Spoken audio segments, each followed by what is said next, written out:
Après les premières régates d'exhibition de ce tour hier, les 29 équipages du Tour de France à la voile ont repris la mer pour les stades nautiques, des courses d'une dizaine de minutes environ autour de bouées, toujours au plus près du public.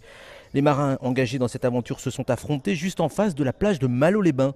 C'est là qu'en mai et juin 1940, plus de 300 000 soldats français, belges et surtout britanniques se sont retrouvés encerclés par l'armée allemande. Pour les libérer, il a fallu lancer l'opération Dynamo. C'est cette histoire que raconte dans son nouveau film Christopher Nolan. Le long métrage sort le 19 juillet.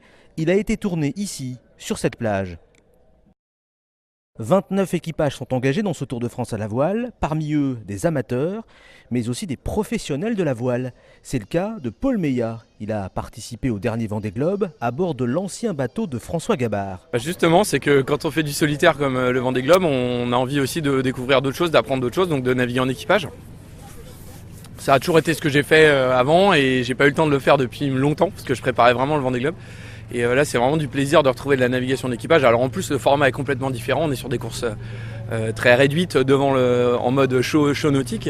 Et du coup, ça permet vraiment de développer d'autres aptitudes sur le bateau. C'est presque deux sports différents et je progresse beaucoup. Ça me rappelle l'époque où je faisais de la voile olympique. Donc aujourd'hui, on a vraiment bagarré avec des bateaux très proches et c'est super sympa. Ce soir, c'est le grand départ vers la seconde étape de ce Tour de France à la voile, direction Fécamp. Il faudra tout démonter, village et trimaran, et prendre la route pour que tout soit prêt demain matin.